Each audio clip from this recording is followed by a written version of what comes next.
Coming back to fertility, अगर उससे related भी अगर आप कुछ ऑप्शंस, अगर किसी को लग रहा है ऐसा इशू है, अगर कोई प्लान कर रहा है, मे बी फैमिली प्लानिंग कर रहा है बट नहीं हो रहा है, तो कब उनको कंसर्न सोचना चाहिए, ऐसा कुछ है?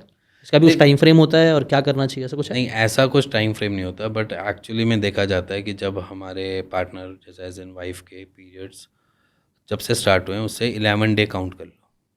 जैसे कि आज हो गया 15, मान के चलो 15, इसके 11 डे काउंट करे आपने, अप्रॉक्सीमेटली वो आएगा 26। तो 26 के नियर बाय हमारी जो फीमेल बॉडी का एक फर्टिलिटी पीरियड जो होता है वो बड़ा बूस्ट होता है, मिड साइकिल से एकदम से स्टार्ट हो जाती है।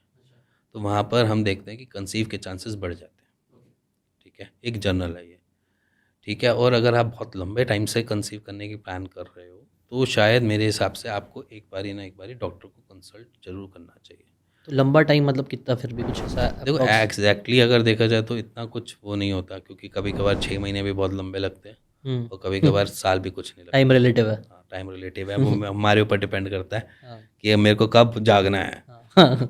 तो बेसिकली 3 6 महीने 2 महीने 3 महीने कुछ ऐसा कुछ नहीं है। अगर आपको जब भी जागना है तब आप अपने उस चीज़ को कंसीडर कर सकते हो, एज इन डॉक्टर से मिल सकते हो, गायनिक से मिल सकते हो।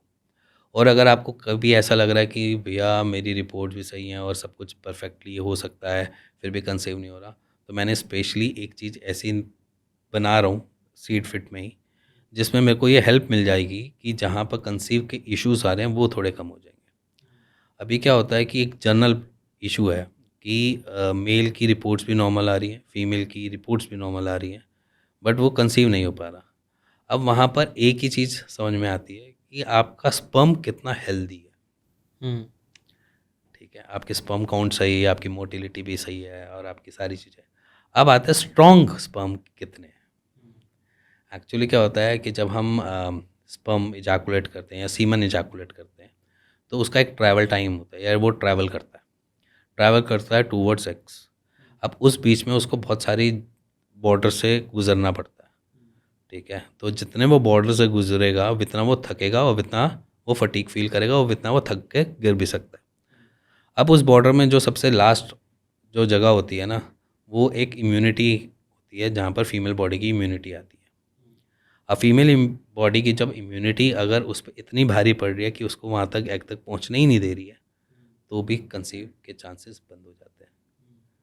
तो ये वाली कॉम्प्लिकेशंस आज की डेट में नॉर्मल है, जहाँ पर फीमेल बॉडी की इम्यूनिटी अच्छे से वर्क कर रही है, जिसकी वजह से स्पर्म पहुँच नहीं पा रहे हैं और जिसकी वजह से कंसीव में इश्यूज़ आ रहे हैं। तो इसमें हमने क्या किया, हमने इस बारी कुछ एलिमेंट्स को यूज़ किया, जैसे हमने गोक्षुरा को यूज़ किया, अश्वगंधा को यूज़ किया, शिवलिंगी बीज यूज़ किए और कुछ स्वर्ण भस्म से एक प्रोपोर्शन, एक मतलब एक मेडिकेशन को एक बनाया, डिराइव किया, जिसमें कुछ हमने इसको भी एलिमेंट को यूज़ किया, जैसे कि जिंक हो गया।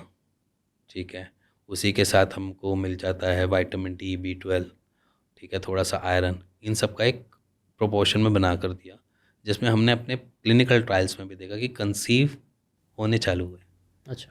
जिसमें हमें ये लगा कि हेल्दी स्पर्म हम और ज़्यादा हेल्दी कर सकते हैं, जिससे क्या होगा कि आपके स्पर्म को ताकत इतनी मिल जाए कि वो सारे बॉर्डर्स को क्रॉस कर जाए। ओके। तो इसमें मतलब आपने बहुत सी चीज़ें गिनाएँ, और जैसे अश्वगंधा बोला आपने, तो ऐसी और क्या-क्या चीज़ें होती हैं जो लोग ऐसी नॉर्मली भी ट्राई कर सकते हैं अगर उनको करना है तो कुछ चीज़ें? देखो जनरली अगर मैं बात करूँ तो जैसे अश्वगंधा ही है, मेजर है। तो वो अगर करना भी है तो कैसे करें? उसका भी मतलब एक तरीका होना चाहिए कि देखो ऐसे ही रैंडमली को? देखो मैं सिंपल सी बात समझाता हूँ।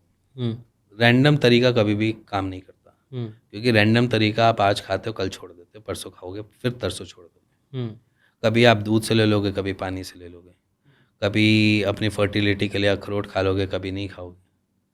होता है, जनरल है, एक ह्यूमन नेचर है। ठीक है, आज मेरे को एहसास हुआ कि आज मेरे को जागना है, कल तक वो नींद आ जाती है, फिर उसके बाद वो एहसास बंद हो जाता है। बट जब आपको पर्चा और जब आपने खर्चा किया होता है ना, हुँ, तब उसके ऊपर आप एक्ट करना चालू करते हो। राइट।